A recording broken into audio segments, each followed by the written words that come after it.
Hoje, na nossa aula de português, nós falaremos um pouco sobre a diferença na utilização da palavra mais, da palavra mas e da palavra mas. Então, você sabe qual é a diferença delas? A palavra mais, com o i, é um advérbio de intensidade. É aquela palavra que pode ser substituída pela palavra menos. Já a palavra mas, sem o i, é uma conjunção adversativa, aquela que pode ser, se é antecedida normalmente por uma vírgula e pode ser substituída pela palavra porém. A palavra mas, com acento no a, é um adjetivo que pode ser substituído pela palavra bons. Infográfico, mas, mais ou mas. Mas expressa uma oposição. Porém, gosto de moto, mas prefiro carro. Ou gosto de você, mas prefiro ficar só. Gosto de andar, mas prefiro estar sentada. Todas essas frases elas são antecedidas por uma vírgula.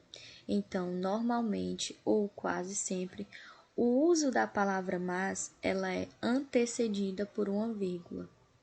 Ela pode ser facilmente substituída em um contexto frasal pela palavra porém. Vamos para o exemplo. Gosto de moto, mas prefiro carro. Vejam que, se eu retirar a palavra mas e falar gosto de moto, porém prefiro carro, a frase não vai perder um sentido. Dessa forma, nós utilizamos o mas sem o i. A palavra mas, com acento no a, é o plural da palavra má, uma pessoa má. Ou seja, mas significa ruins. Estava com más intenções. Aquela pessoa estava com uma má intenção. Dessa forma, percebemos que a palavra mas é o plural da palavra má. Já a palavra mais, com o i, equivale a aumento ou quantidade. Dessa forma, ela é o oposto de menos. Todos querem mais amor. Vejam que, se substituirmos a palavra mais pela palavra menos, também fica com sentido. Todos querem menos amor. Uma curiosidade interessante sobre a conjunção adversativa mas é que, em alguns casos, ela pode ser utilizada como marcador conversacional. Por quê? Por conta da ocorrência da fala, o mas ele é um recurso que assinala no texto um encadeamento por justaposição. Mas, professora, o que é esse encadeamento por justaposição? O encadeamento por justaposição é que pode ser obtido quando uma palavra vai dar sequência a outras coisas que irão acontecer dentro do texto.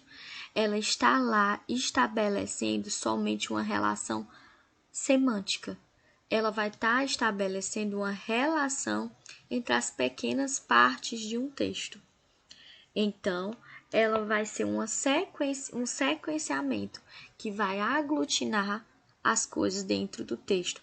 Ela não vai trazer aquele sentido de adversidade entre duas frases.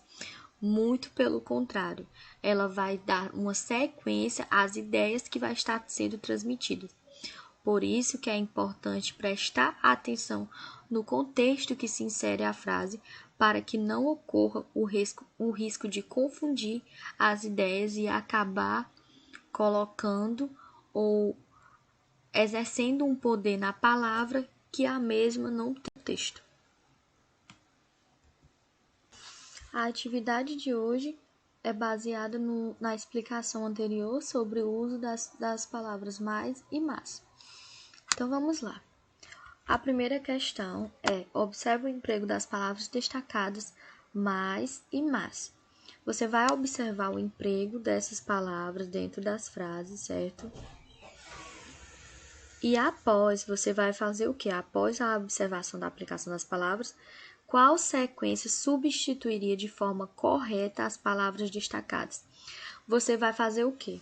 Após a explicação, você percebeu que a palavra mais, ela pode ser substituída por qual outra palavra?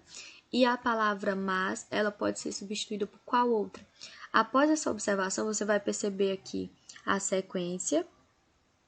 E aqui você vai marcar quais dessas sequências são as corretas, a que completa corretamente a substituição dessas palavras, certo?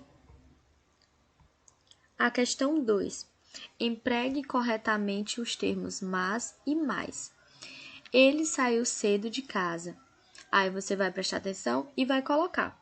Então, você vai se atentar a qual palavra colocar dentro do espaço e logo após você vai marcar a sequência correta, certo?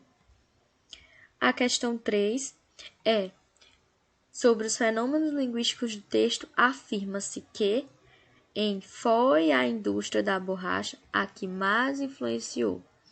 Aí você vem uma perguntinha. Na afirmação, é correto dizer que existe um erro? Existe algum erro de escrita aqui nessa frase?